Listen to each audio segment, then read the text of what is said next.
And so I remember while we were there was this neighbor we always go to his house to watch cartoons or something. And then I remember one particular day he told my other siblings that they should, go out of the house. That he had something he wanted to show me or tell me. I can't remember quite exactly now.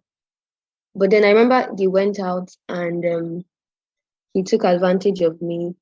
I was young and naive. I actually didn't know what was happening because that was the first time it was happening.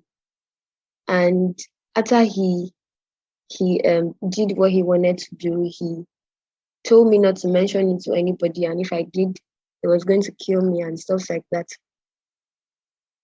But while all these things were happening, I just knew somewhere that I wasn't feeling good. I wasn't feeling, even though I was quite young, I just knew that there was something odd happening with me. And so the thought of having to live with that, act, with what had happened all by myself, I couldn't talk to anybody about it because I had no knowledge about it. Nobody told me anything about being molested. So, and I was far away from family.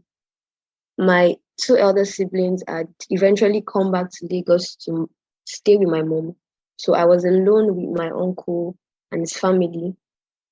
And so it was just hard for me coping without family, like my mother and my siblings. And I had to stay with my uncle for a very, very, very, very long time. For 4 years, I was with my uncle, and I had to live with that secret all by myself, and it was eating me up because I just knew that something had gone wrong, but then I couldn't share it with anybody. My uncle was, I always like to say he was a strict disciplinarian. He was really strict himself and his wife, even though his being strict had its good side, it also had its bad side because it didn't give us room to be expressive. It didn't give us room to be able to relate with them and tell them some things that was happening in our lives. So um I basically had to carry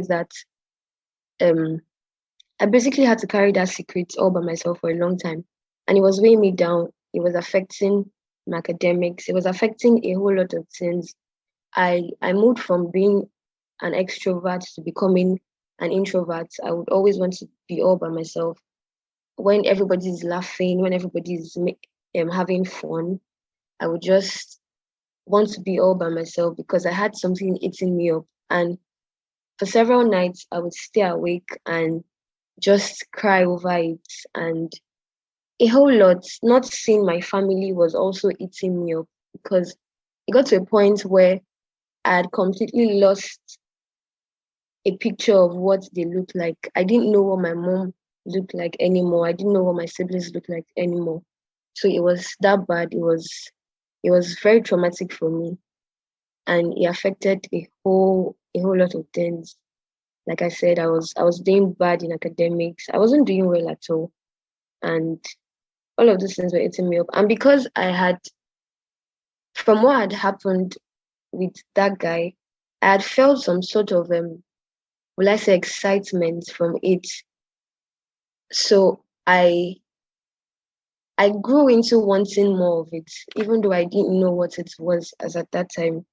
So I somehow, I don't know how I started, but then I know I got into masturbation very, very, very early, even though I hadn't watched porn at that period. But then I know that I had seen some visual pictures, I had seen some movies on TV because I had some elderly people around me, like some adults around me, and some of them would usually have these things on their phone. So sometimes you just get to see it and you want to, experiment for yourself and all of that. And that was just how I found myself, digging deep, and I got addicted to masturbation and pornography. I was struggling with it. Even though when it started earlier, I didn't think it was an issue because I felt since I wasn't doing it with anybody, it was okay. it was as I grew older I realized I was doing a wrong thing, and it didn't end at that time. It kept happening. It kept happening. It happened for a very long time. It happened for years. I remember I told myself I was going to try as much as possible not to, you know, not to watch porn and not to masturbate again. And then I tried. Every time I tried, I failed. And at some point, I got tired of trying, and I just felt there was nothing I could do about it. So I continued, and I tried to pick myself up again. Told myself, okay, I won't do this thing. And for a very long time, it didn't happen. And then all of a sudden, came back. So it has just been a back and forth, back and forth, back and forth thing. I wouldn't I wouldn't lie about the fact that I've completely conquered this addiction. I still struggle with it, but then I think um I think I'm not giving up yet. So it's just been basically in and out for me. But I've been able to grow. I've been able to talk about it, unlike in previous times where I really couldn't talk about it to anybody. I've stood before people and I've shared this story before because I personally feel that talking is therapeutic. It helps mentally. So I just try as much as possible to talk about it whenever I get the chance to, because it helps me heal. So I'm still in the process of healing. I still know that there are some things that I need to let go and all of that. But basically these things were what affected my mental health. Being molested at a young age and not having anybody to talk to, and also being away from family for a very long time. I was I was angry with my mom because Listen to the entire episode for free on Spotify and Apple Podcast. Thank you.